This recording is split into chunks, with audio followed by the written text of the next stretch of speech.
He's having a nice rainy winter day today.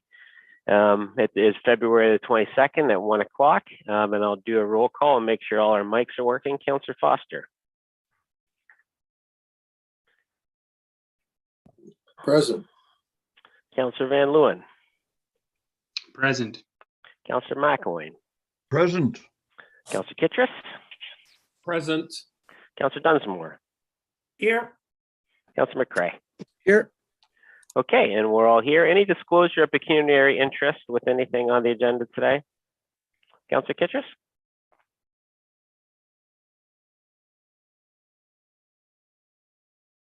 Sorry, you just muted yourself, Councillor Kittredge. Thank you, Mayor. Item 7.7, I have a conflict. Okay, we'll make sure that you get to be in the waiting room for a while, and then we'll make sure we bring you back in. Anyone else? Oh, just disclose the nature of the conflict, Councillor Kittredge. Am I still on? It was, but now it's off. I live right beside the bridge, and it's a conflict. Okay, thank you. Any others? Okay. As far I just skipped one of the items accidentally. Addendums corrections to the agenda. We have 2 new delegations that came in last minute. So we'll have a delegation from Mark Walker and another delegation from John Scott. So that's an agenda change. Section 4, approval and adoption of minutes.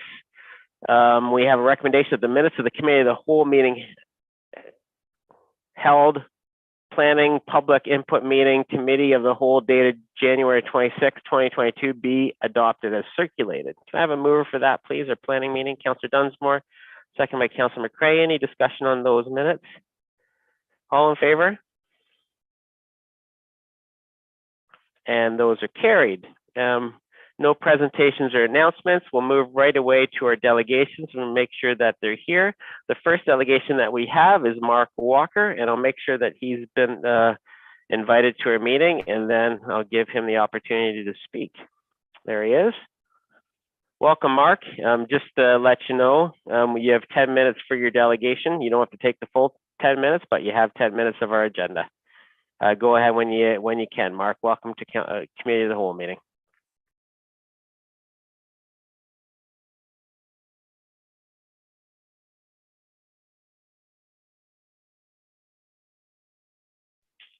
Mark, you're muted, so I don't know if you're talking, and I don't know if you can turn your video on. Yeah, sorry about that. I should be unmuted now. And my video, so start my video. Perfect, there you are. Thanks, Mark. Yeah, no problem.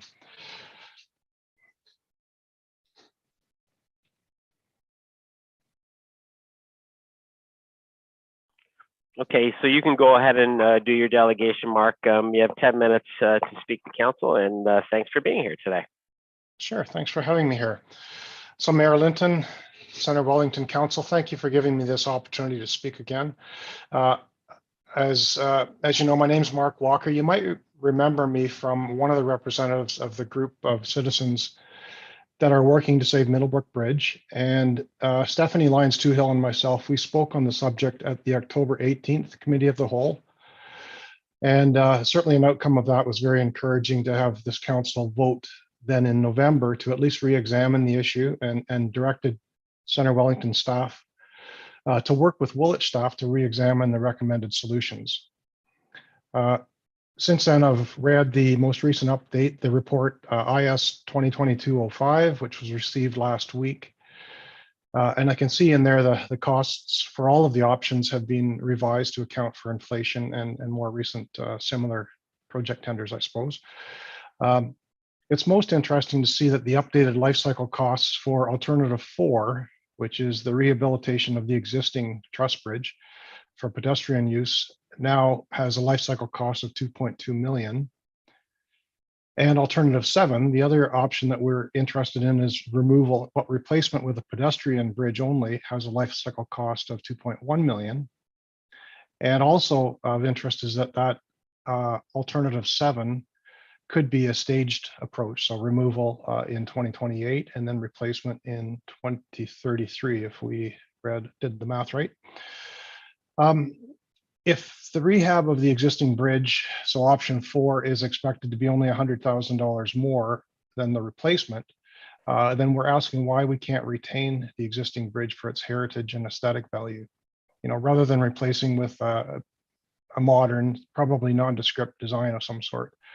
And to ensure that rehabilitation is then done in such a way to ensure a longer lifespan than the 30 years that is in that report, I believe. And we're saying this because this bridge has value.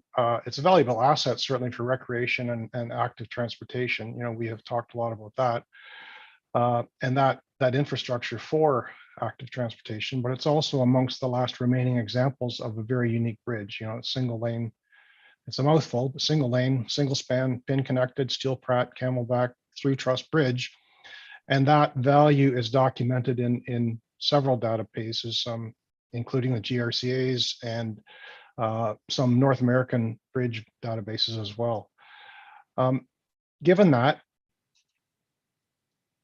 we're looking to influence this decision in terms of timing more than anything. So what I would say is that this discussion of ours is always growing, and it seems like we're constantly finding new ways of collaborating with organizations like, for instance, most recently the Green Lanes Initiative, and to jointly advocate for safer, low carbon transportation in our community.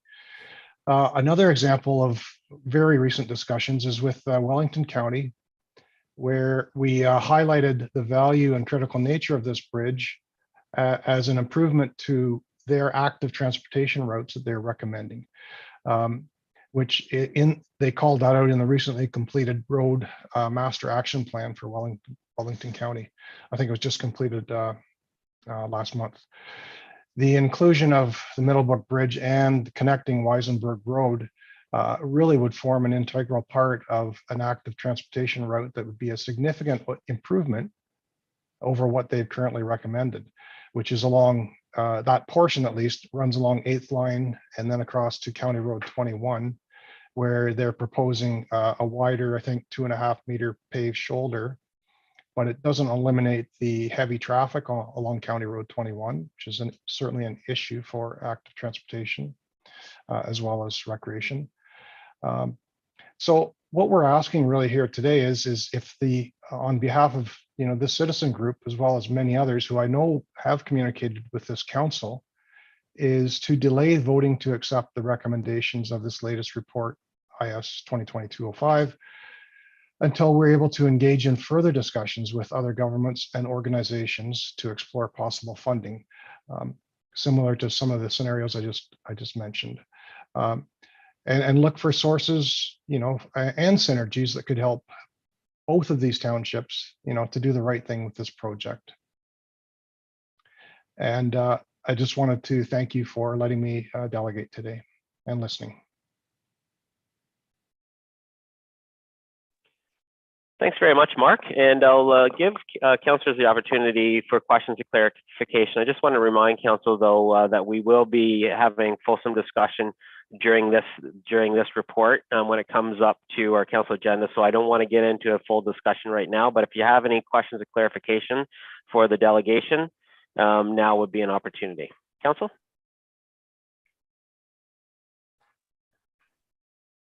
Okay, thanks very much, Mark, for coming to council today and presenting. Appreciate the interest that the citizens have in everything related to Center Wellington and active transportation. It's great that we have a passionate group of people who want to make this community even better.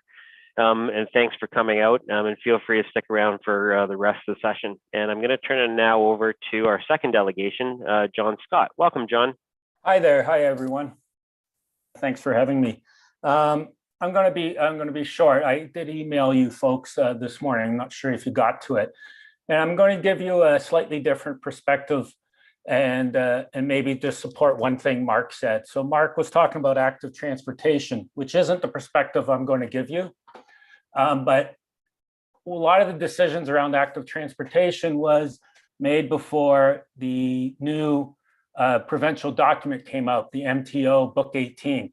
And it clearly states we have to build for the hesitant bike rider. And so it even supports why we need these quieter places to do that cycling. But I'm not going to talk about that. Indeed, what I would like to talk about is a book that we read in Green Lanes this year. It's called Restorative Cities. It's about urban design for mental health and well-being. And it clearly stated a few things, and it was written by academics, so it's just filled with statistics and studies and so forth.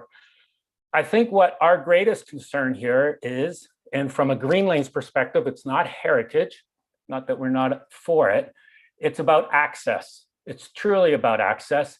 And this book was really clear about the need for as many and different varieties of access to nature, obviously, for mental health, but it even had a whole section on water, the importance of water, humans, and their mental health. So what we're most afraid of is if we just say no to this, to right now, we will never be able to get back to the access there. So what we're asking is for some deferral, as Mark said, so we can gather more information, gather some resources. And just another little highlight is it is important for Township to realize that it's a lot of funding now from the other levels of government are geared towards grassroots organizations in partnership with the Township. We had this experience just recently, and the Township didn't partner with us in the Elora Art Center, and they didn't get the grant. But when I went on to Catherine McKenna's webinar to introduce the grant, it was pretty clear that you needed grassroots levels. So I'm also urging you to somehow maintain a relationship with this Save the Middlebrook group, because it also stated in the book we read is our citizens' engagement, the ones that want to make a positive difference, like this group, for their mental health, it is extremely important that they feel that type of engagement. And I know this is a little awkward, and I know council has procedures and so forth, but this might be just a little different. And maybe it's impossible to change the way we think about things, but we're asking for a deferral. We're asking not to close the door and the access and to one of the prettier spots on our river for sure. That is it. Thank you. Thanks very much, John. Any questions or clarification for John? Councillor Foster? Thank you, Mayor. A question for John or perhaps Mark. Two questions, actually. John and Mark, I wondered if you've had any discussions with the Guelph to Godrich Rail Trail folks and what they might have been. And secondly, John or Mark, can you give me a little more detail? What might possible fundraising activities look like, and tell me what you've done so far and how that might play out? I realize it's slightly speculative, but I'd like to hear more about what that might look like. John? I do know with Green Lanes, Rotary has reached out to us and are looking for avenues to support some of the actions that we want. So that is one, but as I mentioned already, it's the access to grants is probably the big one. And the Canadian government just had 2 rounds of grants, and that's the one that Township, from my understanding, missed out on because of the lack of partnership with grassroots. So there will be opportunities for that, because this is the type of stuff everybody's realized after this COVID experience that we're having. We got to show that our mental health is worth it, our physical health is worth it. We need to see some action, and maybe the way we design, how we decide on these projects and how we spend our money was done pre-COVID. So it brings up, we got some different issues here, and now we're at this sort of spot where we get this issue and we don't know how to deal with it. And we're sort of dealing with it with a yes and no. Well, it's not a yes and no. We need it open so we can solve And we need citizens to solve it with township staff. These people like at Save the Middlebrook Bridge, you can just tell that they're eager to work with staff. And we just don't have the avenue. I understand it's complex. We probably don't have enough staff members on township to do that, but maybe we can try something here. So I think it's the relationship that will get the funding going. And I also think there's a lot of funding within our decisions that you'll make all year. All year you'll make decisions. Like you spent $25,000 to pave a the Elora Fire Department's parking lot. And it's like, that's a lot of money for a parking lot. And it doesn't even fit the environmental things that we need to consider. Once again, we know we have to consider these environmental issues, but that's what I think. I think it's about the relationship, personally, is how we're going to get it. Mark, do you have anything to add on the fundraising side?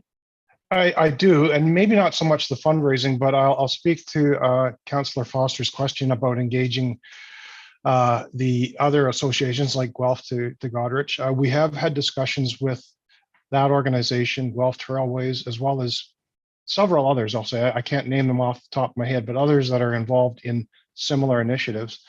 And the one thing that rang true and came out clearly was bridges, when you lose them, you're almost impossible to get them back. And they have been able to maintain some of their bridges, or at least have them replaced immediately as the trail developed and as it expands. And they learned the hard way that once they're gone, they're extremely difficult to replace, for as many reasons as you can imagine, funding wise and just initiative wise and inertia. But that was what rang really true to me, Mr. Foster. Yeah. Any other questions of clarification from council? Okay, again, we'll be speaking about this when we get to the report later on the agenda. Again, thanks, John. Thanks, Mark, for joining us today, and feel free to stick around. Moving on to our next item, reports, appointments to the Elora Business Improvement Area.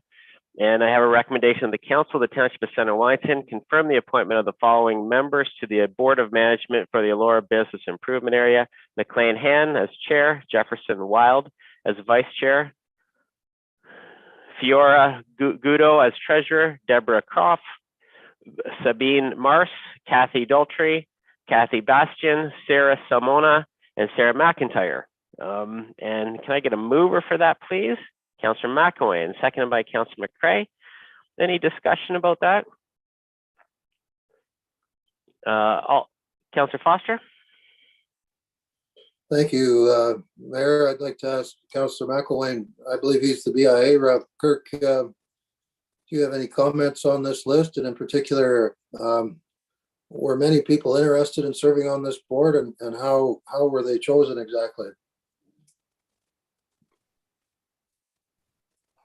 They were chosen basically by who volunteered. I mean, it's all a volunteer board, and it was people who attended the meeting and who were willing to put up their hand, and they're all very keen on improving downtown BIA activities, and so.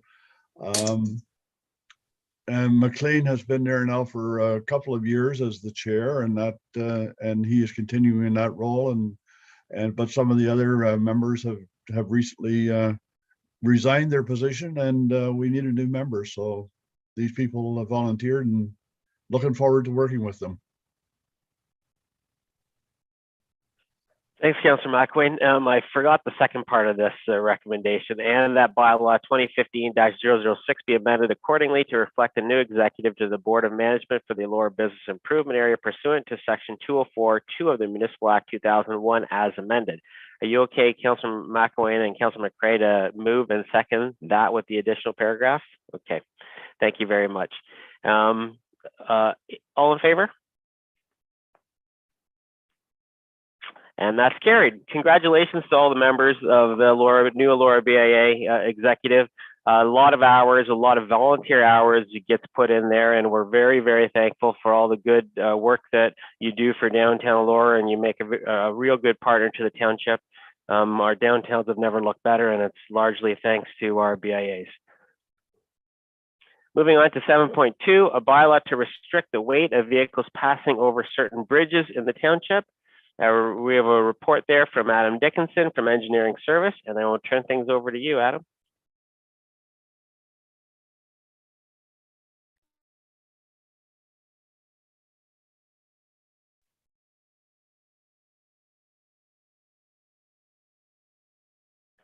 Or am I turning it over to somebody else here? I don't see Adam Dickieson here.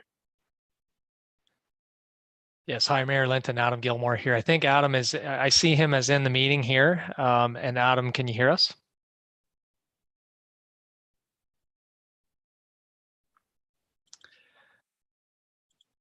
Okay, so perhaps while we're waiting for Adam to join here, I can get things started. Well, there, I see him now. Go ahead, There Adam. we go. So There you sorry, go. everyone. Yeah, just a little technical glitch on my end. Thank you, Mayor and Council, for allowing me to join the meeting and speak a little bit about the proposed bylaw to restrict the weight of vehicles passing over certain bridges in the Township of Center Wellington. So many of you will recall in the past, I've come forth with a similar recommendation to update the bylaw to restrict certain vehicles over our bridges, and similar to in the past, I'm doing the same.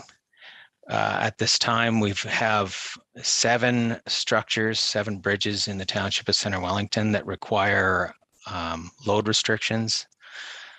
These load restrictions have been recommended by structural engineering personnel that have been visiting these sites over a number of years, looking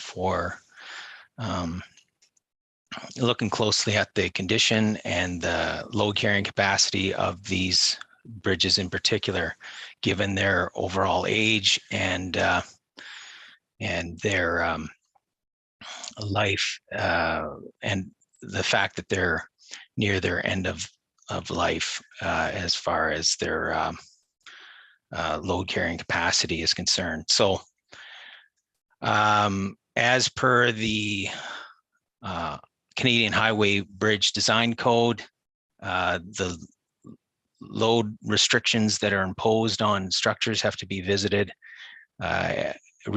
every 2 years to ensure that they're correct or in line with recommendations from professionals. And as per the Canadian Highway Traffic Act, Township Mayor and Council are those that impose the load restriction bylaw on these particular bridges, and with that becomes legislated law as far as the load limitations are concerned. So this list that is included for the 7 structures, these 7 structures, 6 of which have had load restrictions in the past. There's one new addition to the list, 29 WG. I would ask that staff and council turn to attachment number 2 is a map that demonstrates where all these structures are. But 29 WG in particular in West Garifraxa Township is on the side road 15 of West Garifraxa. Some of us refer to this as the Queen Mary Road. This structure has been added to the list this round to a load limitation of 15 tons. This bridge is nearing 100 years old, and we're monitoring it closely now to see that it does have the carrying capacity for ongoing vehicles.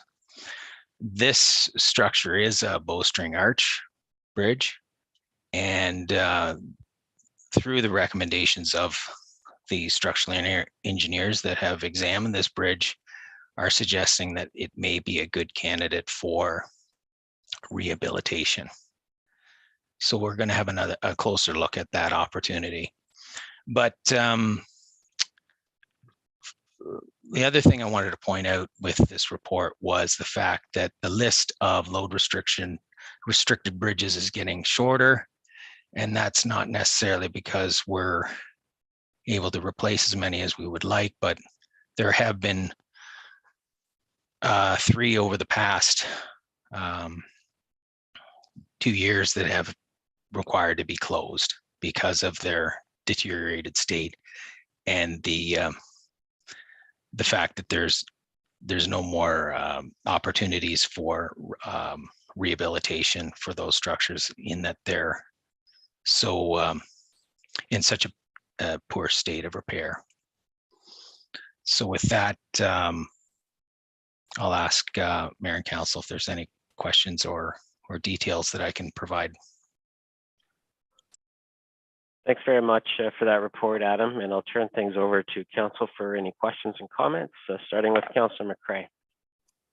Thank you, Mayor Linton. Through you, Adam, what is the allowed weight for our fire trucks to cross? I think it would be strictly dependent on the fire truck overall weight itself. I know that there are fire trucks in the fleet that are, when loaded, are in and around a 20-ton range, I believe. School buses, when they're loaded, are 9 tons, I believe. Thank you. Councillor Dunsmore? Yeah, Adam, just quickly, when we reduce the weight restrictions or the load restrictions on these bridges, how do we communicate that? Is it at the beginning of the roads? Are there signs, or is it just when the trucks or the vehicles get to the bridge that they have to turn around? How do we communicate that to the public? Councillor Densmore, through you, Mayor Linton, it is exactly what you suggested there. As a vehicle enters onto the roadway from the nearest intersection, they're faced with a sign that reads the ton limit. And then as they advance down the roadway and before they cross the structure itself, there's another sign that also reads the ton limitation before that vehicle actually enters onto the bridge. So there's opportunity for an overloaded vehicle to redirect themselves before they enter the roadway itself. Councillor Kittrus?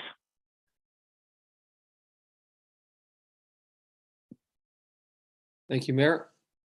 I have a question about a bridge that's not on the list, but I just was wondering, like, you get reports for all the bridges.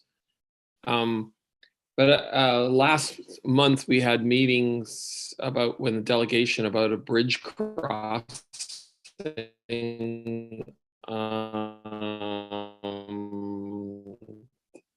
And it was at the point WG 31. And I'm just wondering what's the status of that bridge? Is there like 10 years in that, or 15 years, or do you have any idea of how long that would last, that bridge?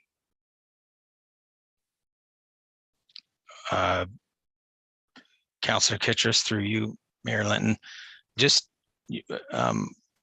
with all due respect, you were breaking up a little bit, Councillor Kittrus. Was the structure number that you were interested in 31 WG? I'm sorry, I didn't catch that. Yes, it was. It was the second line bridge there. Like, it's the only crossing from Fergus to Bellwood. Right. So 31 WG on the second line, that bridge has quite a bit of life left in it, and it's on the how long. Right, you were interested in knowing what the life expectancy is for that particular structure. I'd have to go into the report to find out exactly, but I believe it has quite a number of years left in it, be it 30 or 40 years. However, in our 10-year capital forecast, we do have a sizable capital project to to redo the entire deck, concrete deck structure on that particular bridge. That's already been noted as something that needs to be rehabilitated to extend the overall lifespan of that particular structure. Thanks, Adam. Councillor McElwain? Thanks, Mayor. Councillor Dunsmore kind of asked the question I had planning in asking. Just a little further clarification, Adam. When you say the first sign is after you get into a particular area or before you turn onto that section of road? Because I know that we've run in, my wife and I have complained about this in the past, where you're already on a road and then you find out that it's got something closed or whatever, and it's always very frustrating because then you have to find a spot to turn around and such. So it's often that you don't get the warning in time to make the decision, basically. So that it's basically the same question as Councillor Dunsmore had, though. Yes, Councillor McElwain, through you, Mayor Linton. If the signs are positioned in such a way that if a driver is about to enter onto the roadway from, let's say, a main thoroughfare onto a roadway that contains a load restricted bridge, they'll be able to see the sign before they finish that maneuver, so that they can redirect themselves. You know, the difficulty is that drivers have a lot of things to pay attention to, including the signs. So sometimes they make their way onto the road before they pay that close of attention to the sign. But it is in line of sight from the roadway before you enter that load restricted roadway. Councillor Van Leeuwen? Thank you. Thanks, Mayor. Yeah, I don't have any questions. I just comment in the sense of, it just goes to show how important it is that we continue to hack away at these bridges and get them repaired before the roadways are closed down from the bridges. So thanks. Councillor Foster? Thank you, Mayor. My question would be for Adam Dickieson. Adam, the Living Springs Bridge and the Queen Mary, in the last 5 years, Adam, how much have you spent maintaining that bridge each year in the last 5 years? Yeah, Councillor Foster, through you, Mayor Linton, with that bridge in particular, there hasn't been that much in the way of capital costs for any sizable amount of rehabilitation work, but there's operational work that's being done around that structure and will continue in the form of pothole filling and or minor works in that effect. So Adam, can you give us a Councillor ballpark? Foster? It sounds Adam like perhaps only a few dollars a year, very routine maintenance, nothing substantial. That's Yeah, correct. don't- 10,000 a year, or Sorry, no ballparks. We don't need ballparks. We need accurate figures. So if you have an accurate figure, then you can give it, but that's what I'm asking for, Mayor. A reasonably asked- accurate figure. just let me finish my comment. Don't interrupt me, please, Councillor Foster. We're not interested in ballparks. If you have an accurate figure, then give that accurate figure, Adam. Otherwise, we'll get that information to all of council. I do know that we have a whole bridge rehabilitation program, so we're always spending money every single year. It goes through the budget on fixes to our bridges. Do we have a number that was budgeted for that has to do with all our bridge rehabilitations that don't fit within the 2% capital levy, but just our rehabilitation program? Point of order, Mayor. Point of order, No, sir. What's your point of order, Councillor Foster? I've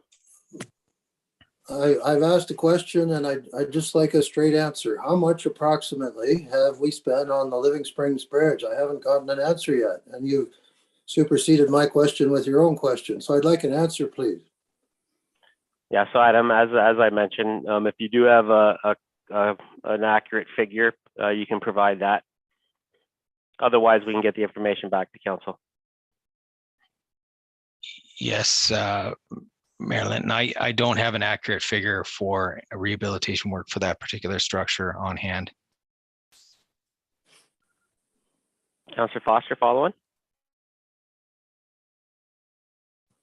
Thank you, Mayor. So Adam, what you've told us is basically very minor maintenance only, a little bit of pothole filling. Very little maintenance has been done. Is that correct? Again, you're asking, sorry, Adam, I want to make sure our questions are clear and so the answers are clear. When we provide answers to council in a public forum like this, I want us to have accurate information. And if we don't have that, because it wasn't part of the report anyway, there's no requirement for staff to pull things out of the air. If there is accurate information that you can provide, Adam, you can do it. Otherwise, we'll make sure we get that information to council next time around, okay? Adam and Colin, any other questions? Okay, I will read the recommendation here that the Council of the Township of Center Wellington authorize the mayor and clerk to execute a bylaw to restrict the weight of vehicles passing over certain bridges as outlined in report number IS 2022-09 and to repeal bylaw 2020-054. Can I get a mover for that, please? Councillor McCray, seconded by Councillor Van Leeuwen. All in favor? Opposed? Councillor Foster, I didn't see your hand. I don't know if you're frozen, if you're not voting. Mayor Linton, I'm abstaining from voting. We don't have enough information. We can't even get basic costing data. So I'm not voting. I'm abstaining. Okay, so just a reminder that when you abstain, that's a no vote. Okay, and that's carried. Thanks, Council. Moving on, and thanks, Adam, for that report. Moving on to 7.3, moving from bridges to water and wastewater. We have a report from Dino, our Manager of Environmental Services, on our annual water, wastewater, and source protection report. Over to you, Dino. Thank you, and through you, Mayor Linton. Provided to Council today are 4 annual reports summarizing water and wastewater system operational performance throughout 2021. Including a source water protection report, which summarizes activities completed to protect our source water.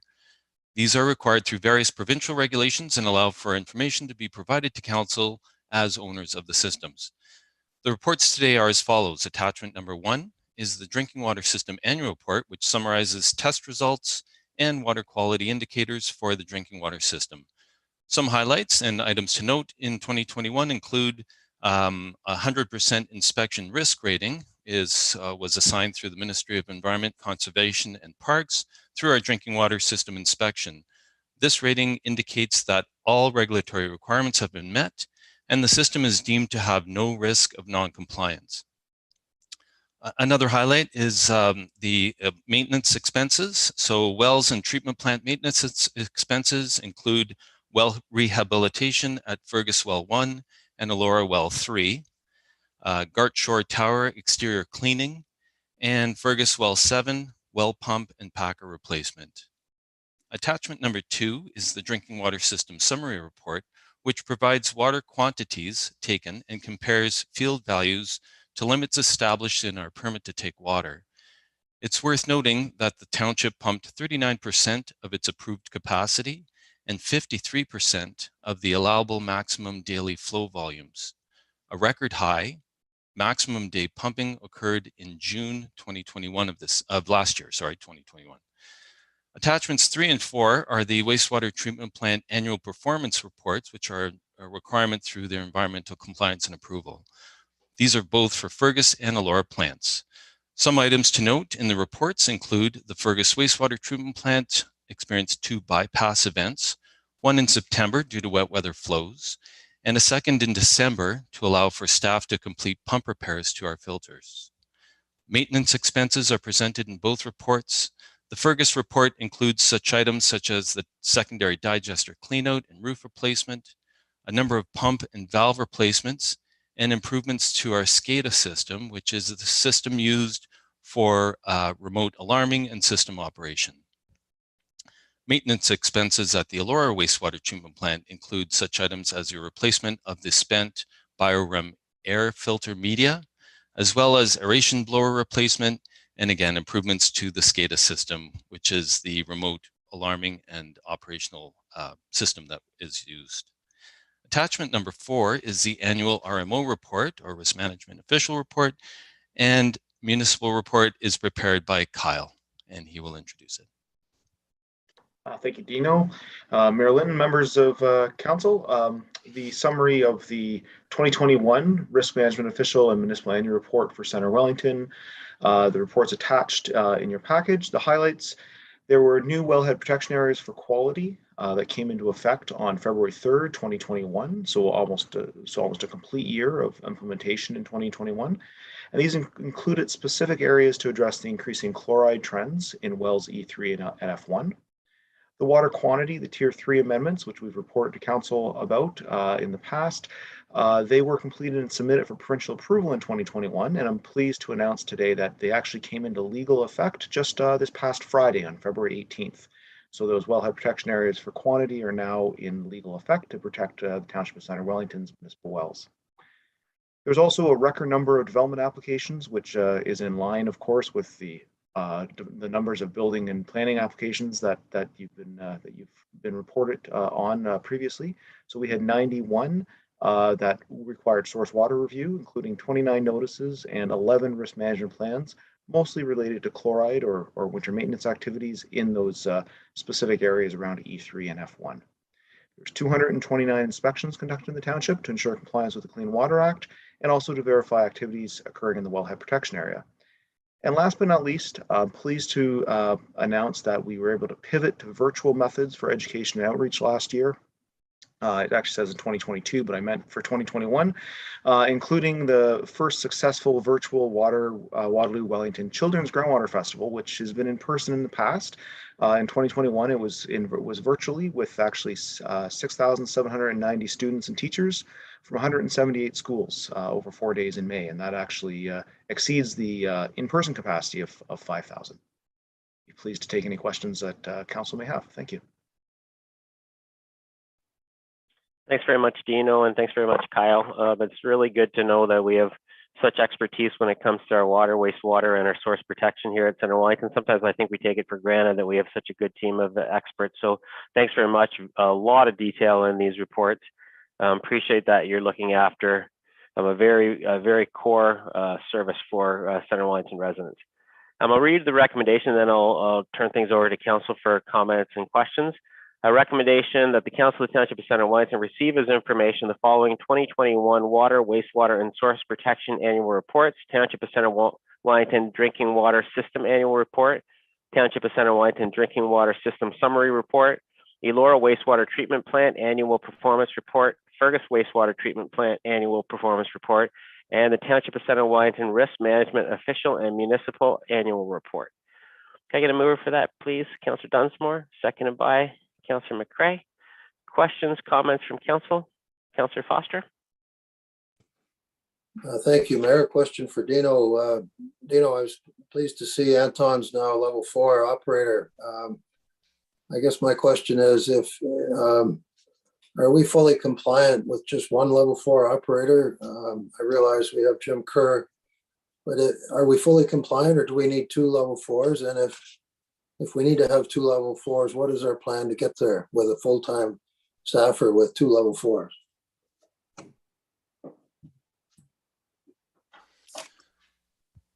Go ahead, Thank you, Dino. thank you.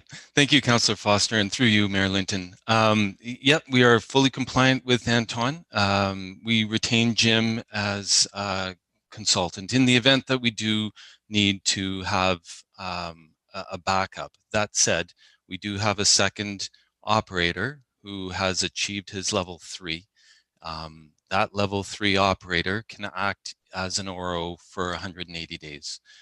So we have coverage throughout vacation, and although Paul has the operator at the wastewater treatment plant has not actually received the hands-on certificate yet. He's passed. He's got his hours. He just needs to actually apply and get his certificate, which he's doing currently. Good. Councillor Van Leeuwen. Thanks for the reports. There's always a lot of information in there to understand. I have no questions. Thanks. Councillor McElwain. Like Councillor Van Leeuwen, it's a full report. I don't understand all of it 100%, but it certainly answers any questions I could come up with. Thank you. Councillor Kittredge? Thank you, Mayor. My first question was already asked by Councillor Foster. But I have a question about, there's a lot of quality and quantity concerns in Ward 4.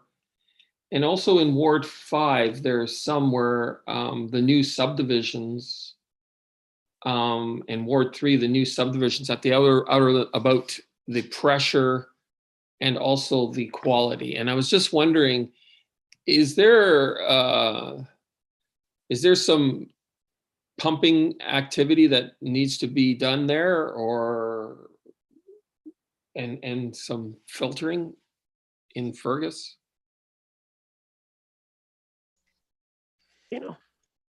Hi again. Thank you, Councillor Kittredge, and through you, Mayor Linton. The township is currently in the process of installing a filter at one of the key pump houses.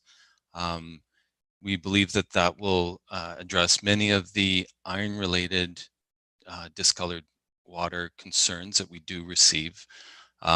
We have a vigorous flushing program that we complete operationally through spring and fall. Those two activities are intended to maintain water quality throughout the distribution system. And we currently hit hotspots simply because of the filtration requirements at F7. Once that's completed and that water quality from F7 has reduced iron and manganese impacts, we anticipate the flushing program to be more broadly distributed.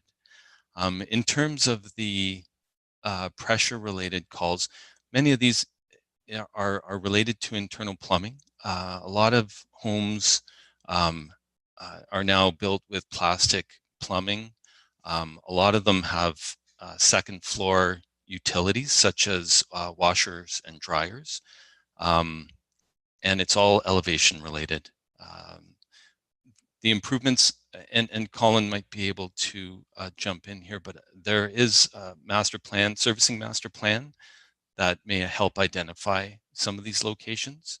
I think that is will be completed throughout this year.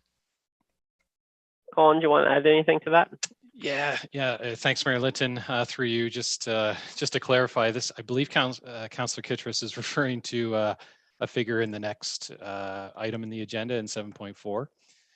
It's the water quality and quantity concerns figure. So just in case others were wondering, the reference to the concern that's included in the next item on the agenda. Yes, okay, thanks for clarifying, Colin. We'll get to that in a second. Councillor Dunsmore? Yeah, no, thank you for the report. I have no questions. Councillor McCray? Thank you, Mayor Linton, through you. I sit on the Water and Wastewater Quality Management Team Committee, and I just like to say that I appreciate very much the efforts and expertise of our water, wastewater, and source protection staff, who have continually done their best to keep our community safe. So thank you very much. Thanks, Councillor McCray. All in favor? And that is carried. Thanks, Dino, and thanks, Kyle. Moving on to 7.4, Quality Management System 2021 Annual Report. And we have a report from Dino again. Over to you again, Dino. Thank you, Mayor Linton. And through you, this next report is our QMS annual report. It's presented to Council as the owner of the Township Center Wellington drinking water system. And Council is required by the Safe Drinking Water Act to ensure that the drinking water system is operated by an accredited operating authority, namely us, the Corporation of the Township Center Wellington. The accreditation of the operating authority is based on successful implementation of a quality management system. Through our quality management system, management review meetings are conducted quarterly to allow for a review of specified topics. These topics are defined by the Ministry of Environment, Conservation and Parks through the Drinking Water quality management system standard. They include such things as compliance, consumer feedback, operational performance, audit information, and many more. The management review meetings allow for top management, and top management is comprised of the Managing Director of Infrastructure Services, the Chief Administrative Officer, and a representative of council. And these meetings are used to assess the continuing suitability, adequacy, and effectiveness of the QMS.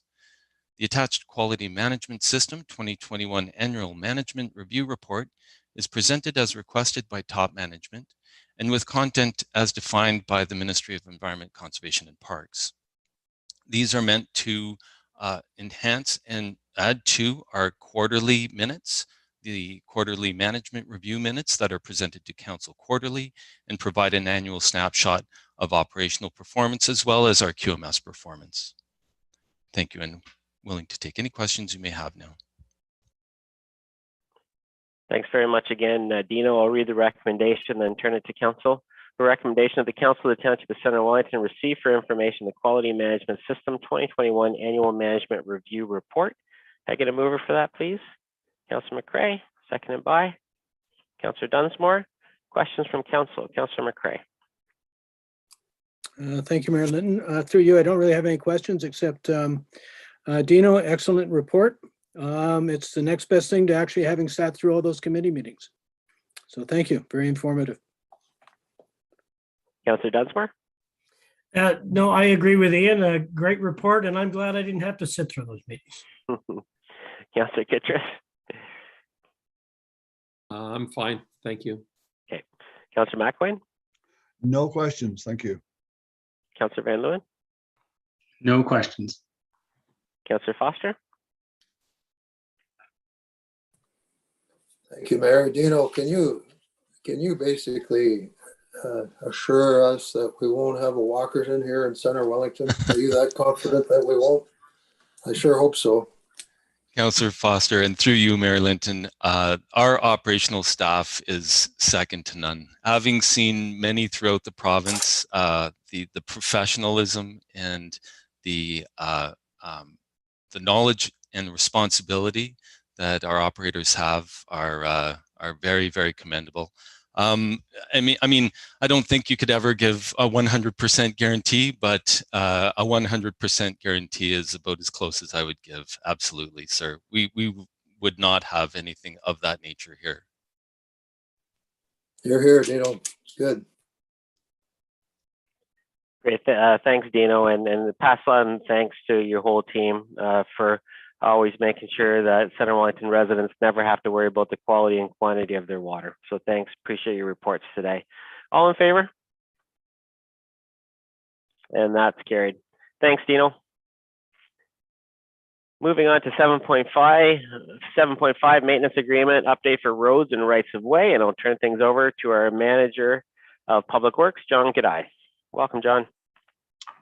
Thank you very much, Mary Linton and Council. It's my first opportunity to present a report to Council. So this report reflects an opportunity to expand shared services with the County of Wellington. Just from a kind of wording perspective, Clause 8 in the agreement is the part that we've added in to expand our shared services related to traffic signals.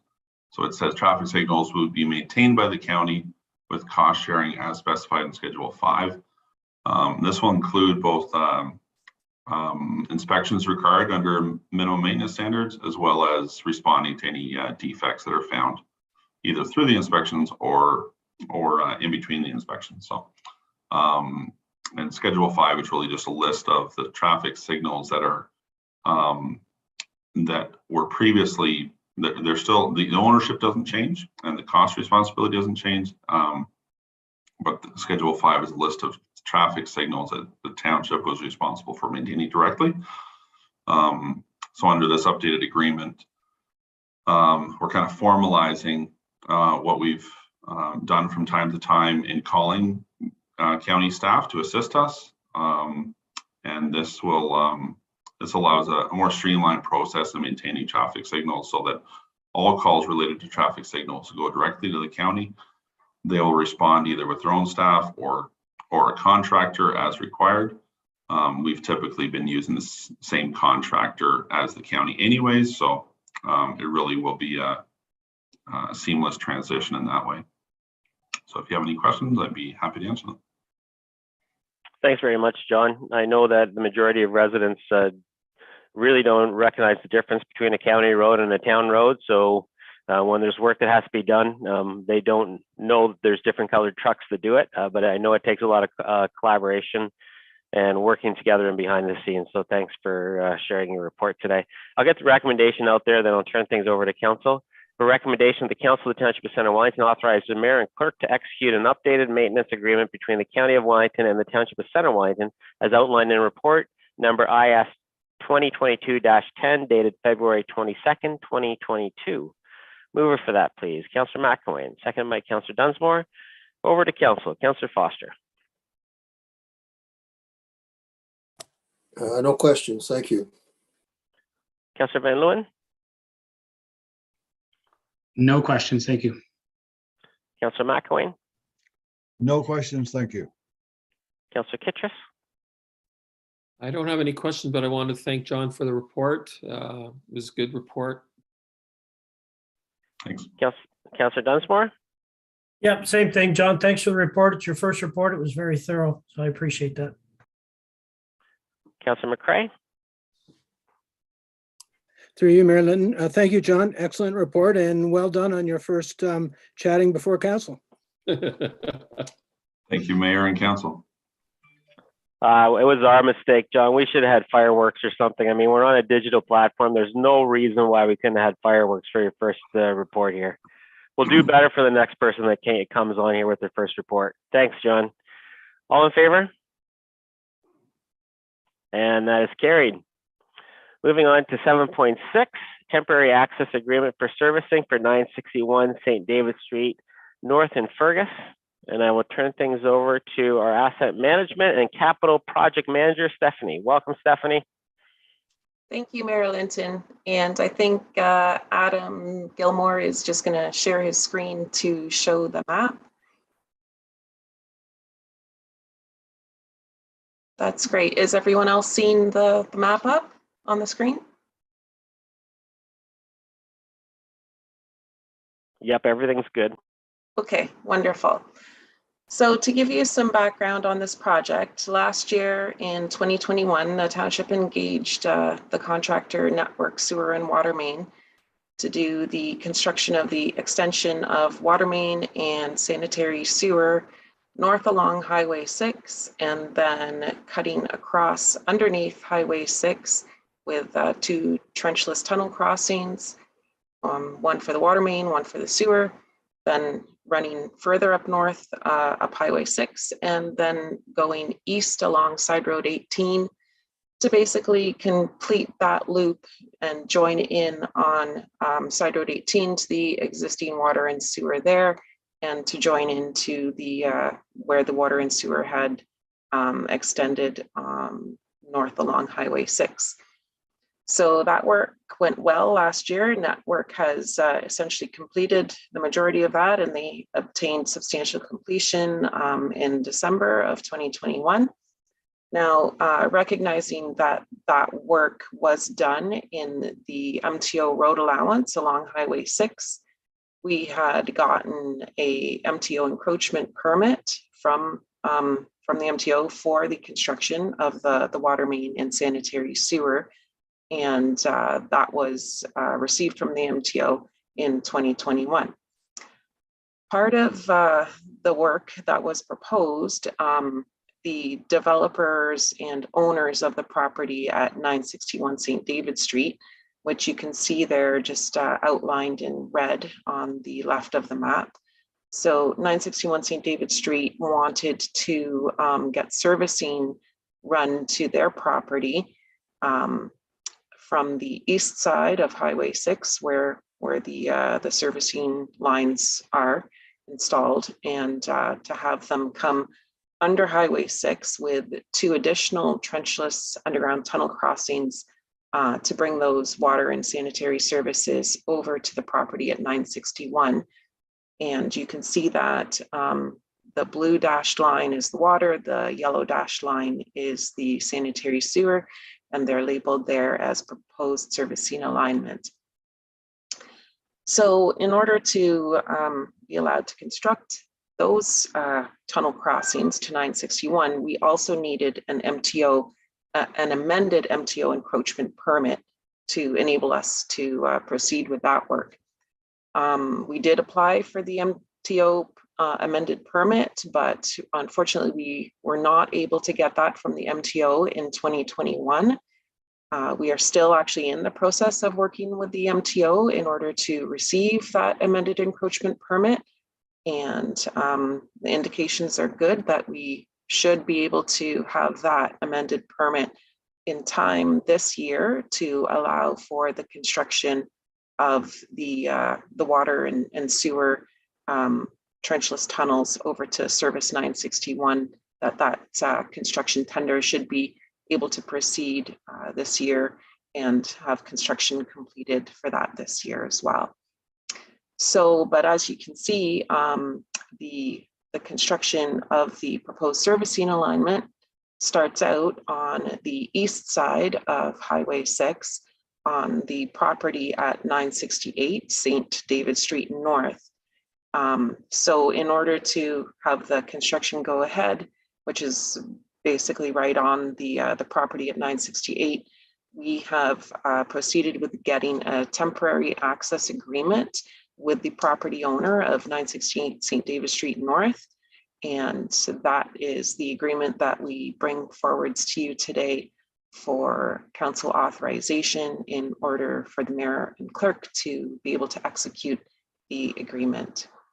And I think that basically outlines what we're here to do today. And with that, I will turn it back over to members of council for any questions that they might have. Thanks, Stephanie, for laying that out for us. I'll read the recommendation, then turn it over to council. That the council of the Township of Center Wellington authorize the mayor and clerk to execute a temporary access agreement between the corporation of the Township of Center Wellington and the owner of the property located at 968 St. David Street, North Fergus, as outlined in report number IS 2022-08, temporary access agreement for servicing to 961 St. David Street North in Fergus. Questions, comments from council? Councilor McCray. Thank you, Mayor Linton. Through you, Stephanie, excellent report. Fairly self-explanatory, so I have no questions. Thank you. Councilor Dunsmore. Yep, I have no questions either. Councilor Kittredge. No questions. Councilor McElwain. Thanks for the report, Stephanie. No questions for me. Councilor Van Leeuwen. No questions as well. Thanks. Councilor Foster. Thank you, Mayor. I have two questions. First of all, thank you, Stephanie, for the report. First question, Stephanie, is the owner of 981. I just wondering if they're favorable to this agreement. They're positive and agreeable to it. And secondly, I've also received a number of questions about water pressure and the Busick subdivision, the new areas north of Fergus. Stephanie, can you maybe speak to that and the importance of this work and whether or not this may address those issues with low water pressure on the new subdivision on the very north side of that area? Stephanie? Sure. Thanks for your question, Councillor Foster. So regarding the owner of the property at 968 St. David Street North, we have had discussions with him, and he's signed 3 hard copies of the agreement already. So he is, willing and has signed off on the agreement already. So we've got his signature on those. With regards to the water pressure and the effect of that on the subdivision, I don't think I'm able to give you an answer to that off of the top of my head. That's something that I would have to check back with Triton Engineering. There are consultants on the project, and I would have to bring that question to them and get some more input from them on that. Thanks, Stephanie. All in favor? and that is carried. Moving on to 7.7 Middlebrook Trust Bridge update, and we have a report from Adam Gilmore, our Manager of Engineering. Welcome, Adam. Thanks very much, Mayor Linton. Happy to be here in front of council today to speak to this report. I can provide a brief overview of the report. So this report was really prepared in response to a notice of motion brought forward by council in October of 2021. We brought forward another report to provide an update on some of the information from the Municipal Class EA study that was completed in 2020. So the notice of motion was to reconsider the preferred alternative as presented in the Municipal Class EA study. And to remind council, it was alternative 3, remove bridge without replacement, that was identified as the preferred alternative in that study. So Township staff met with staff from Woolwich Township in November of 2021, and we decided that it would be helpful to request that the consultant that completed the Municipal Class EA study updates the capital and life cycle cost estimates for each alternative that was considered as part of this study. So the updated capital and life cycle costs are presented in the report. You will note that most of the capital life cycle costs have increased. This is mainly attributed to inflation and recent comparable tender submissions.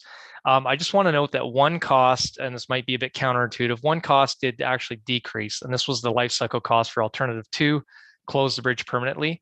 And this was because we revisited some of the assumptions that were made during the Municipal Class EA study. Originally, we assumed that we would still do a rehabilitation on the bridge at year 15, but ultimately this doesn't make sense given that it would be removed after 30 years. So we deleted this rehabilitation, and as a result, the life cycle cost decreased for the updated cost. So in addition to the updated costing, we also present a potential staged approach to the project where the bridge superstructure would be removed in 2028 as per the timing outlined in our current budget and the one that was agreed to with Woolwich Township, but that the abutments and the pier would be left in place for possible reuse at a later time for a replacement pedestrian cyclist bridge. This is similar to the approach that was followed for the Jack R. McDonald pedestrian bridge in Elora, where the old bridge superstructure was removed, the abutments and pier were left in place, and then they were reused for a new bridge. The timing, scope, and cost of a future replacement bridge would need to be evaluated as part of the township's annual budget process. And this would be evaluated in the context of the overall bridge plan and the other priorities identified in our 10-year capital bridge program. From the perspective of the Municipal Class EA, if we were to implement a staged approach, we would not need to do any revisions to the current Municipal Class EA, as the preferred alternative that has been identified was to remove the bridge. However, if we were to, again, through the annual budget process, identify a replacement pedestrian cyclist bridge, then we would need to revisit that Municipal Class EA at a later time and do what's referred to as a Municipal Class EA amendment, which would then identify a replacement bridge as the preferred alternative and provide any updates to the study that would be needed to do so. So with that said, I'll turn it over to council for any questions or comments you might have on the report. Thank you. Thanks, Adam. And it looks like from the report, from my reading, that you answered the questions that were posed by council at a previous meeting. So thanks for that to you and your team. Comments and questions from members of council. Councilor McCray. Thank you, Mayor Linton, through you. I agree with this recommendation. It is a lower cost alternative that allows interested parties to time to raise money to replace the current structure with something else that will endure longer than alternative 4's additional 30 years. I have difficulty supporting spending $2.2 million for a bridge that will still have to be removed in 30 years. So in fact, we will be spending significantly more than $2.2 million if we went with alternative 4. Several members of the agricultural community recently reminded me they have been waiting years for their bridges to be replaced, and their needs are not recreational. 6 out of the 13 closed bridges in Center Wellington are in Ward 1, along with 2 of the 10 bridges with load restrictions that prevent fire truck access. I encourage council to stay focused on getting these other bridges replaced first. Thanks. Thanks, Councillor McCray. Councillor Dunsmore? Yeah, I echo Ian's comments. I know there's a lot of bridges out there, particularly in the northwest corner of the township, which is Ian's ward. And I know that those farmers are struggling with getting help for repairs, and even the fire responses have been taking longer. And to take money away from those bridges at this time for recreational purposes is something that I'm not prepared to do. But Adam, in your conversations with Woolwich, they want the bridge down. They have no appetite for replacing this at all. Is that correct? Yes, thanks, Councillor Dunsmore, for the question through you, Mayor Linton. So that's what we understand in our conversations with Woolwich, is that they have not changed their plan to our knowledge. It is still their intention to remove the bridge without replacement in 2028. Okay, great. So then my question goes to Dan. If we decide that we're going to save this bridge, or we're going to create a recreation bridge over there, over the river at that point, then the full responsibility for that asset is no longer shared between the Township of Center Wellington and the Township of Woolwich. It would become our responsibility. Am I correct in that? Yeah, I'm going to turn this to Colin. I think that's a question for Colin. Yeah, thanks, Mayor Linton. In response to Councillor Dunsmore, so I think there's no appetite from the Township of Woolwich to kind of deviate from the recommendation in the Class EA, so removal without replacement. So certainly, if Township of Center Wellington is looking at whether it's a rehab or replacing the existing structure, whether it's next year or in 10 years. From what we know now, the Township of Center Wellington, we'd be on our own in terms of funding. So okay. That's the feedback that we received. There's just no appetite for any capital investment beyond the removal from the Township of Woolwich's side. Okay, so the last thing I'll say about this, and then I'll yield the floor to whoever's next. First, this is scheduled to come down in 2028. That means it will go through 6 more budget cycles. And I know there are a lot of residents who have contacted me to say, we'll fundraise, or we'll find other sources of funding. Each budget cycle will get another look at this. So I would encourage them, if they really want to raise money and find other sources of revenue to replace this with a pedestrian or a cycling bridge, that they stay on that and they bring future councils those numbers so that they see what's being done in the background. And if at that time it makes financial sense, then I'm sure future councils would give it some reconsideration. But at this point, I'm going to stand with staff and follow their recommendation. Councillor McElwain. Thanks, Mayor. Obviously, I don't agree with the recommendation. And I'm not even 100% sure that Woolwich do anymore. Maybe staff do, but Mayor Shantz had written in an email to Ted Arnott that the importance of that bridge, and her quote is that it is much easier to maintain a river crossing than to try to get one back after it's gone, as the G2G trail is discovering. And that's the problem. I mean, if we vote today to remove this, whether it may never get rebuilt in the future as a plastic replacement or whatever. So retaining the bridge we have is, in my mind, the only guarantee that we're going to do something in the future.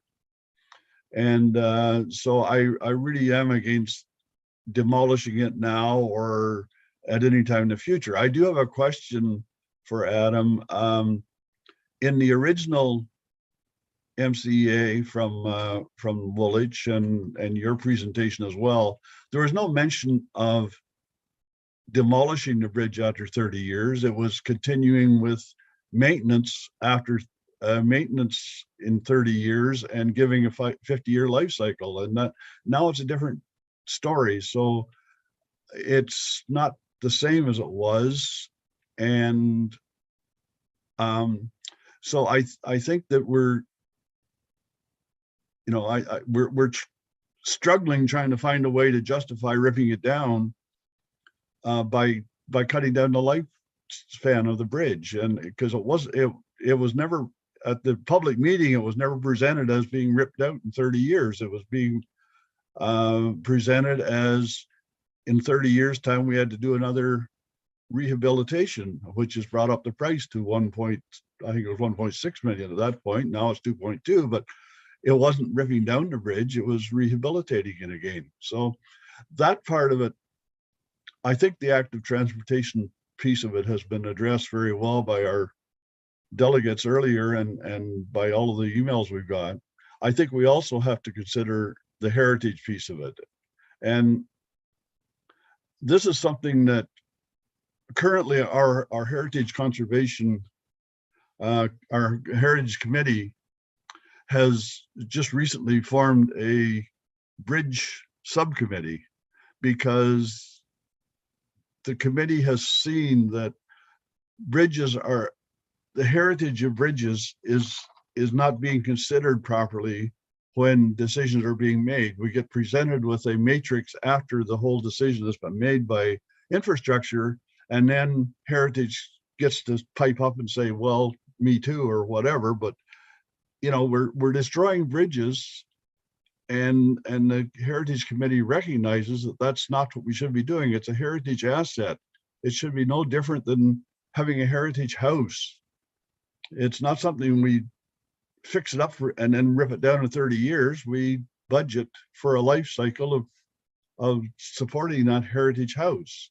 And we should be doing that the same thing with the bridge. Just because it's a community asset and not a private citizen's asset doesn't change what we should be doing with a heritage asset. So I think it needs to be relooked at by our heritage committee, bridge subcommittee.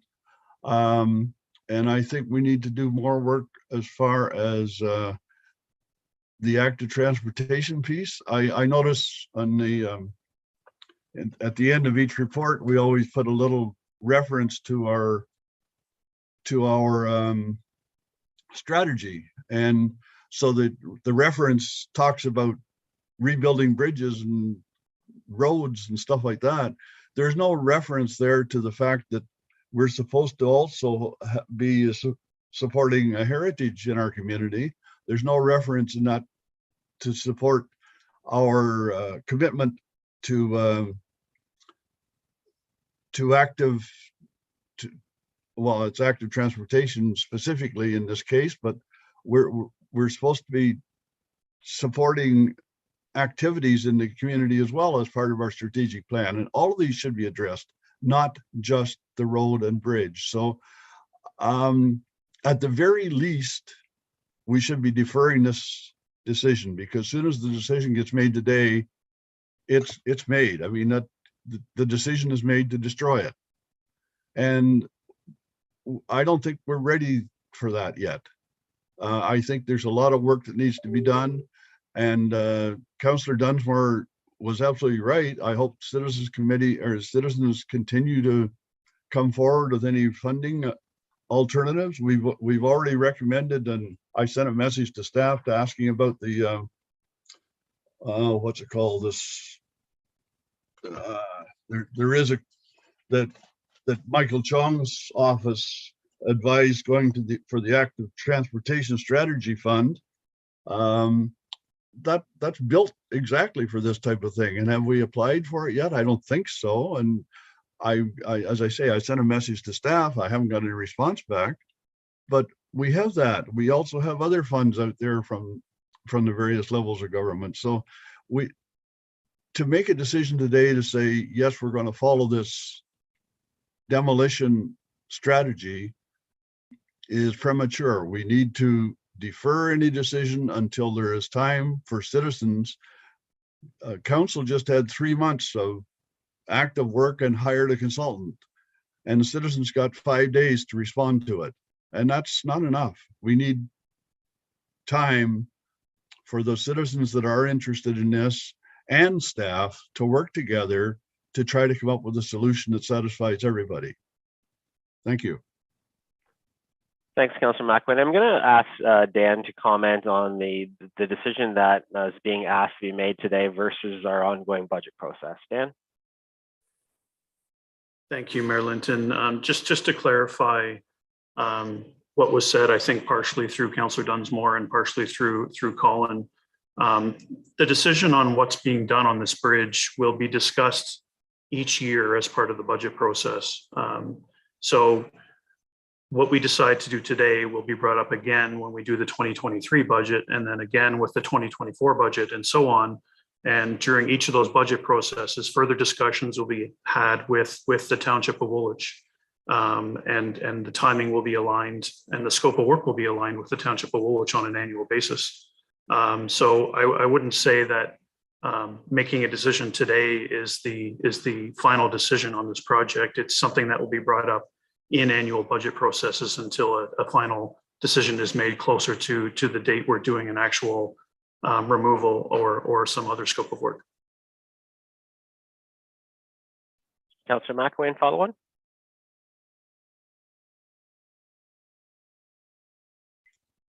Yes, please.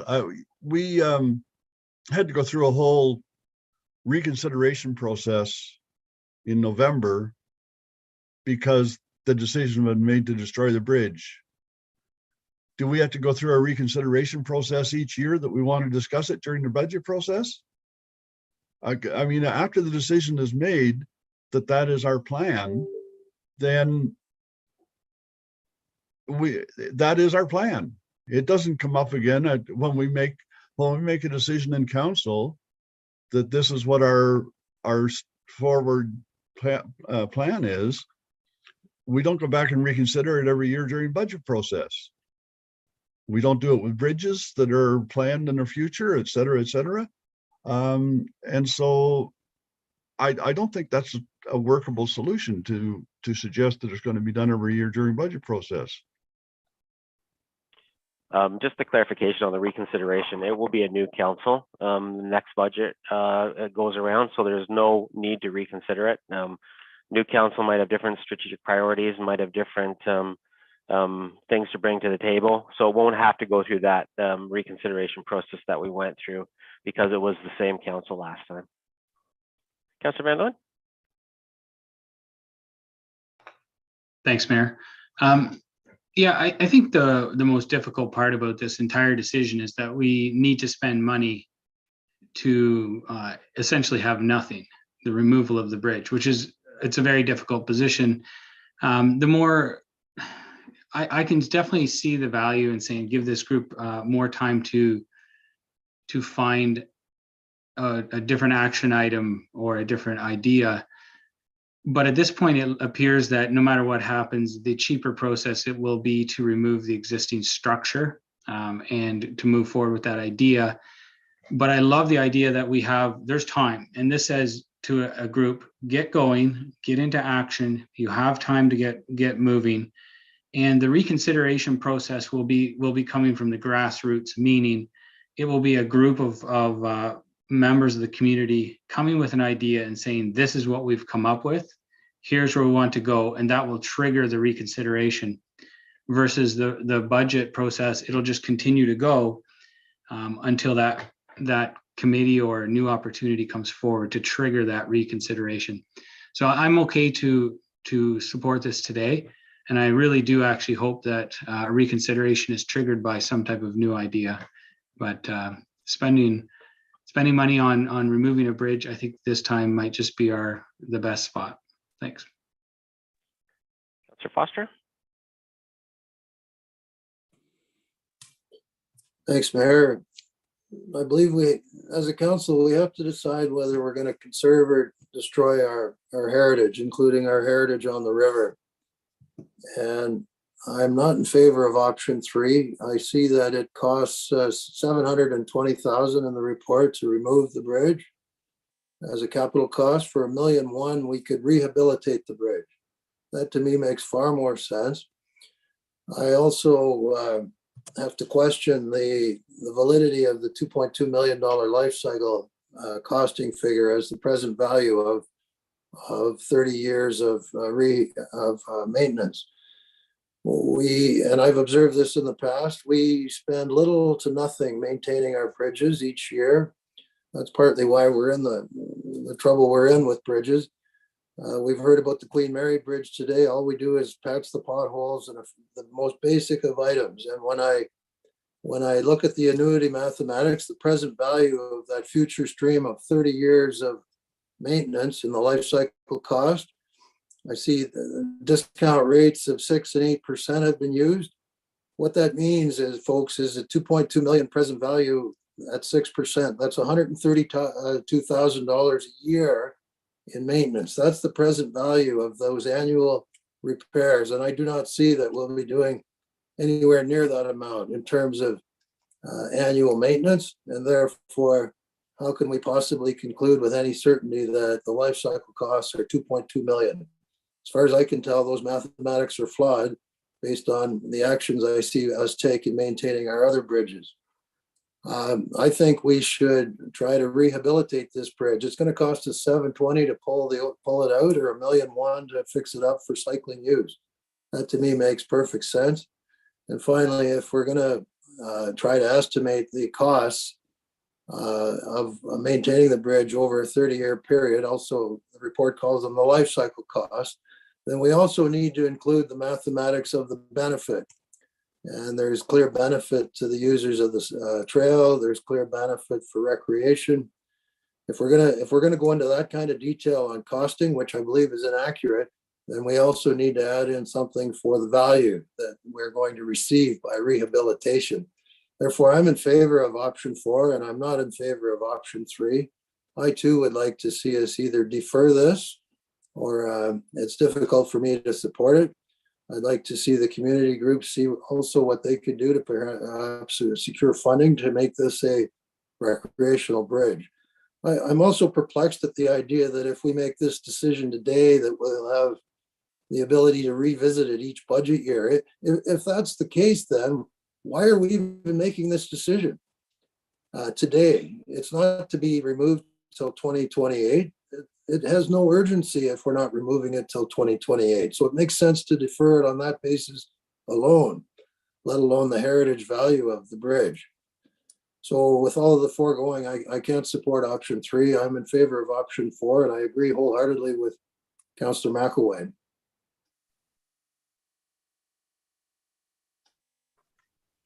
Great, thanks very much, councillors. I have a couple comments myself here. I do like staff recommendations. I especially like the modifications that have been made to retain the piers and the abutments, so that in future budgets we can revisit this decision that has already been made by council in our previous budgets, because it keeps some of the infrastructure in place. So I think that's a good modification to the recommendation. We have 111 bridges in Center Wellington. 13 are closed. Many are load restricted. Even today, we had to identify 7 additional structures to be load restricted. We have to make tough decisions because we can't pay for everything we want to do here. So even though we're making pretty impressive strides when it comes to rebuilding our bridges, we're on track to rebuild 21 bridges in 8 years, we still have to set clear priorities because we can't do everything. And it's difficult enough for us as a council to pass our budget to rebuild the bridges that we have in our high priority list. So I'm not prepared to suggest what we're going to eliminate or what we're going to postpone from our list of high priority bridges in order to have the funds to put towards a bridge that wasn't identified as a high priority. I don't think that's good stewardship of tax dollars, in my opinion. And I do like the way that the staff recommendation is worded. So I think we should move ahead on that and appreciate that these are difficult decisions that we have to make. But I really do feel like we have to stick to our priorities here. I'm also going to ask for a recorded vote for this because I do think some members of council will want this. This is a big decision, so I'd like us to move ahead on that as well. Any last comments before I read the recommendation, Councillor McElwain? Thanks, Mayor. I would like to go back to my question to Adam of why it was decided that after 30 years it's going to be torn down instead of continued rehabilitation? Yes, Adam? thanks. No, thank you, Councillor McElwain, and through you, Mayor Linton. So to clarify, this is my understanding. I believe that it is assumed in the life cycle costing that a replacement bridge is constructed at year 30. So it's not that the bridge is, as you say, demolished at year 30. The bridge would continue. They selected 30 years as a time frame for calculating a life cycle cost because it's kind of an appropriate time frame, and that after 30 years, from what I understand, and I apologize, I'm not an accountant, I'm an engineer, but those costs amortized later than 30 years start to get quite small when you bring them back to net present value. So I think that 30 years was selected for that reason. And I do believe that the assumptions that they made were that the bridge would continue after 30 years, but it requires a significant investment at 30 years to keep it going.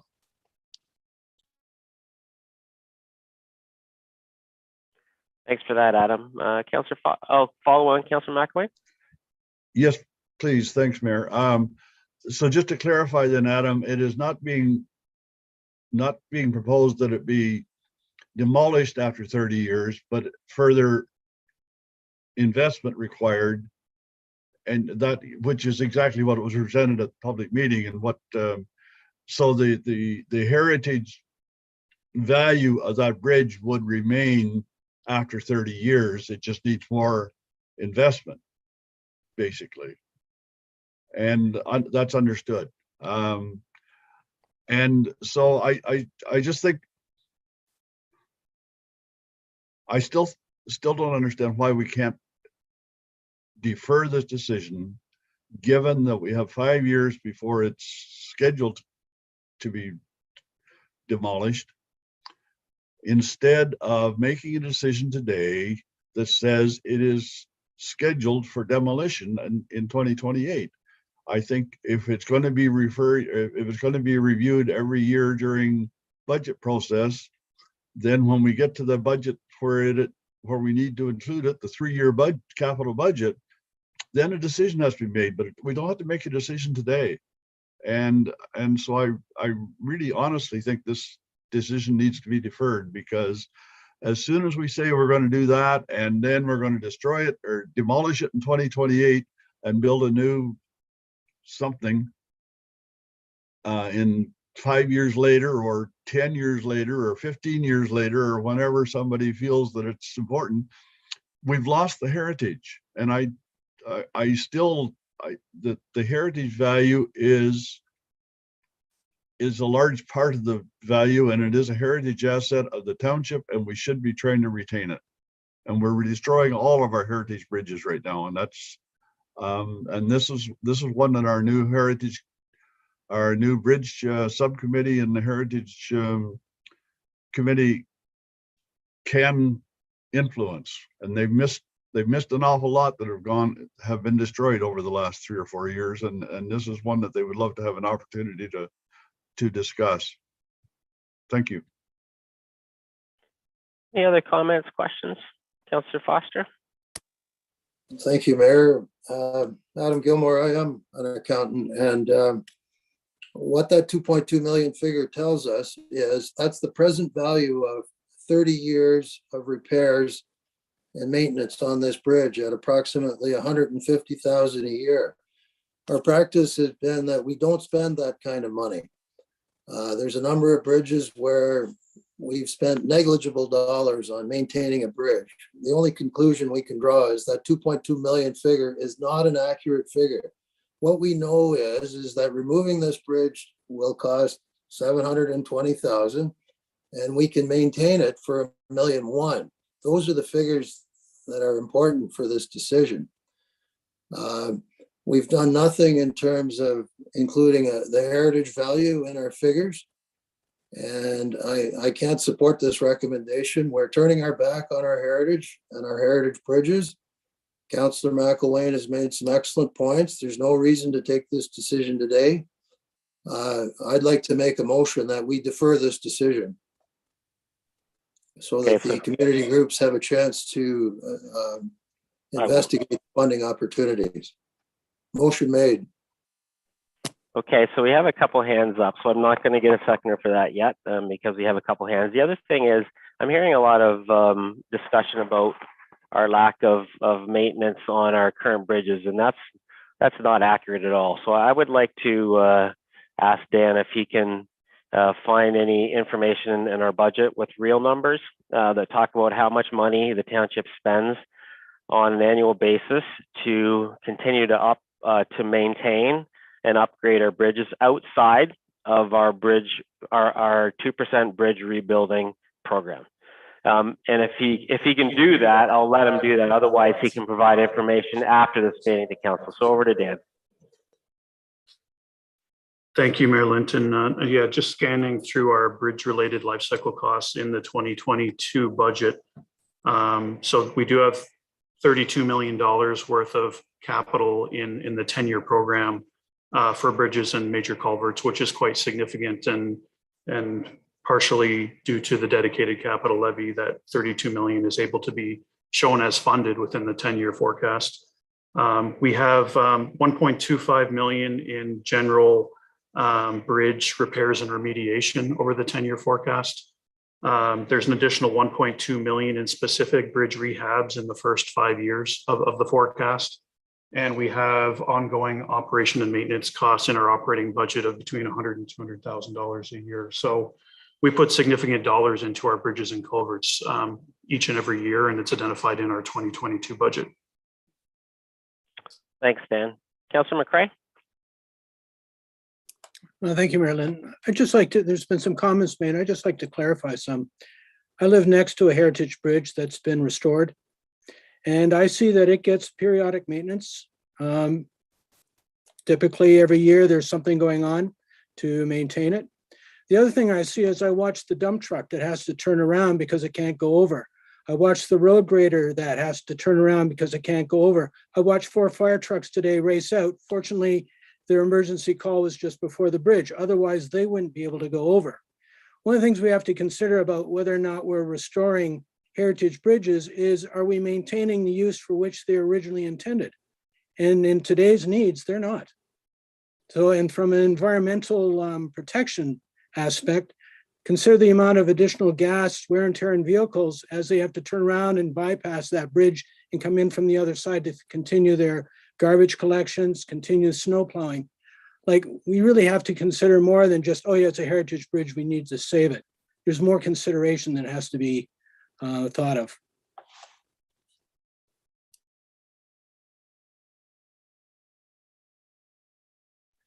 Okay, so I want to come back now that we've gone through. I want to come back to Councillor Foster's deferral motion. So he put a deferral motion on the table. So let's deal with that before we deal with the main motion. So Councillor Foster has moved to defer this decision. Can I get a seconder for that, please? Councillor McElwain, all in favor of a deferral? Opposed?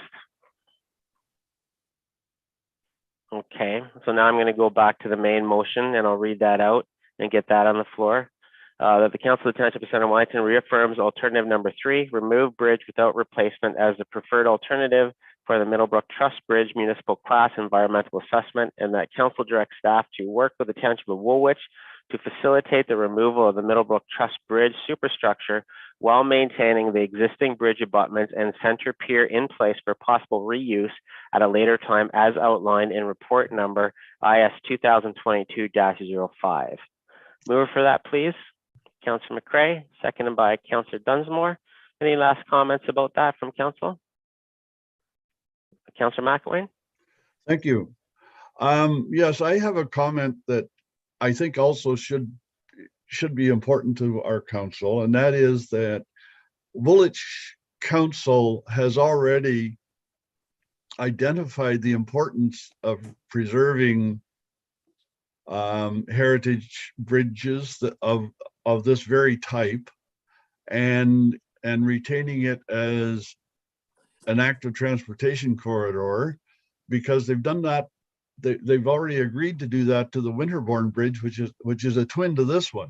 And so they're doing it to one bridge themselves without our help.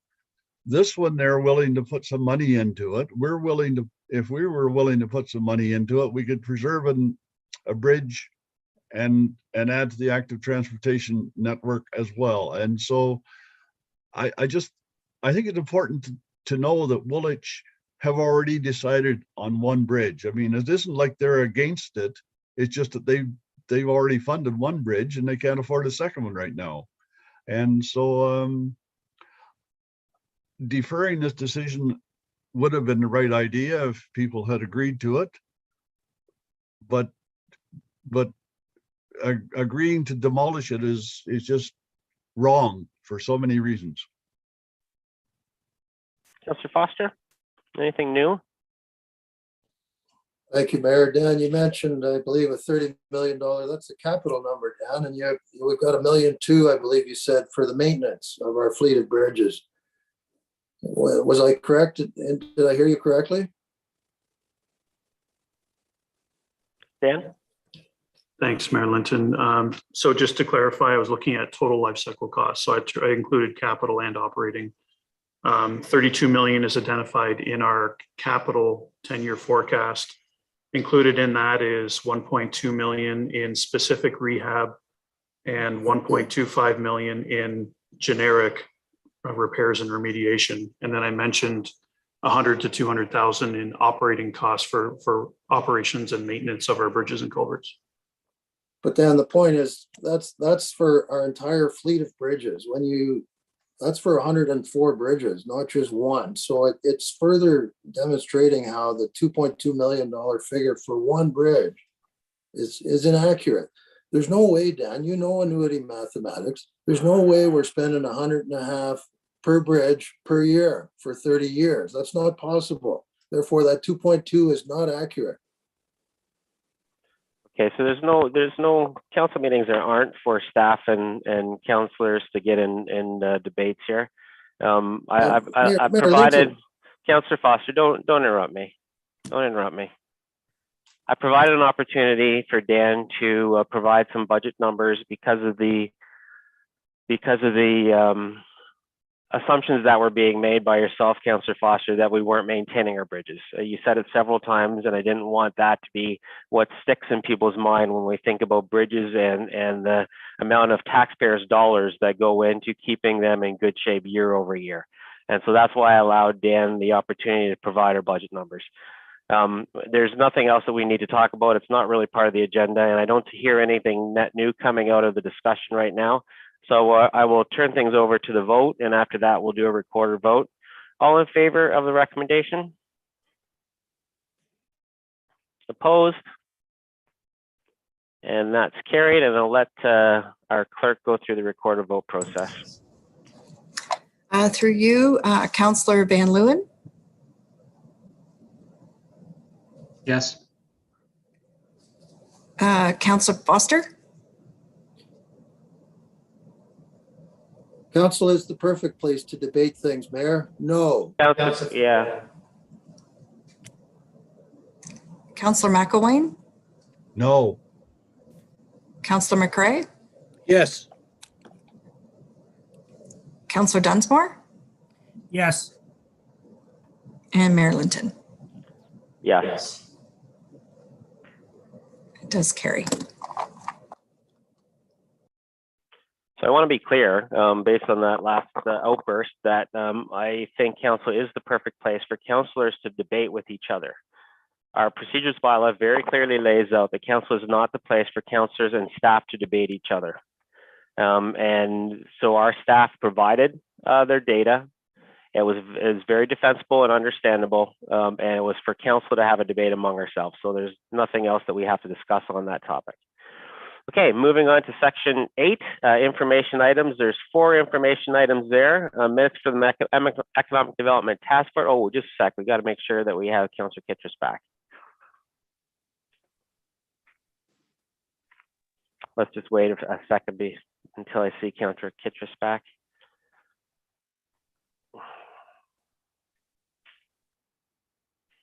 Okay, good. Councillor Kittredge, you can hear, everything's good? Yes. Okay, good. Welcome back. We have four information items there: minutes from the Economic Development Task Force, Heritage Center Wellington, Healthy Growth Advisory Committee, and our tracking list. Anything any questions or comments that council has for any of those information items? Councilor Kittredge? Thank you, Mayor. It's not on the information or the tracking list, but we received this from the clerk about the orientation, and I was wondering if there was a due date for sending that back, the information. Because I've been working on it, but I'm not finished it.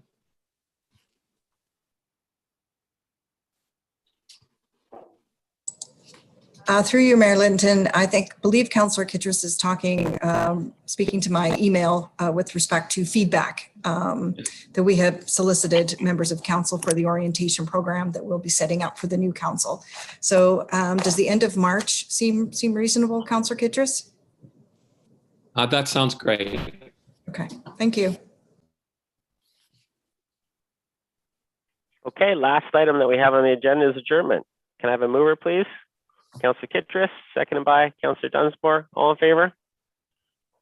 And we are adjourned. Have a great rest of the evening.